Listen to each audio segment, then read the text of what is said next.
Alam mo ba na merong 5 bagay na hindi mo po pwedeng ilagay sa harap ng pintuan mo dahil dito pumapasok ang swerte at kapag itong mga bagay na to ay nilagay mo sa harap mismo ng main door mo ay pwedeng maputol ang pagpasok ng swerte sa loob ng bahay mo.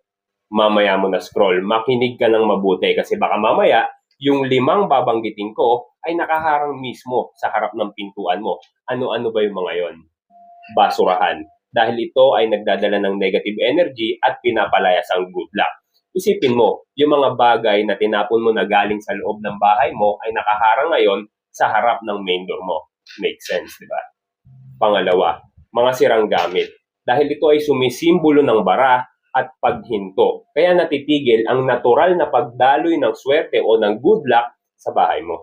Pangatlo, yung mga matatalim na bagay kagaya ng kutsilyo, gunting, dahil ito po ay sumisimbolo ng pagputol ng swerte at ng magandang daloy ng oportunidad. Actually, pwede naman yan, pero wag mo ilagay sa harap mismo ng main door mo. Lagay mo sa gilid, pwede yan.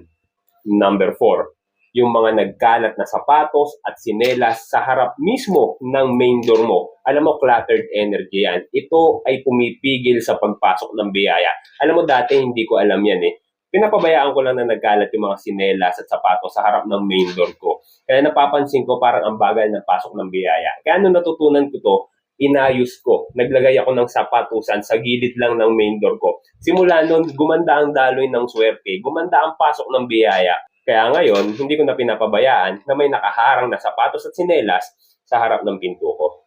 At panglima, salamin na nakaharap mismo sa pintuan mo. Dahil nire-reflect nito pabalik yung blessings at good luck na dapat sana papasok na sa loob ng tahanan mo.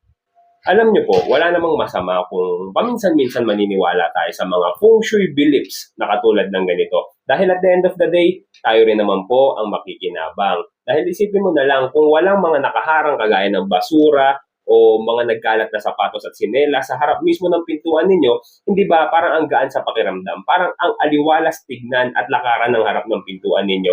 Dahil especially kapag tayo ay pagod na galing sa trabaho pagkatapos dalatnan natin na merong nakaharang na basura o nagkalat ang sinelas sa sapatos sa harap ng pintuan, hindi ba nakakapag-produce tayo ng negative energy at umiinit ang ulo natin? Kaya kung maaliwalas at maluwag ang makikita natin sa harap ng pintuan natin, mas nakakapag-produce tayo ng good vibes, ng energy, positive energy, or good chi. Hindi ba? Kaya nga sabi ko sa inyo, tayo rin po ang makikinabang dito sa huli.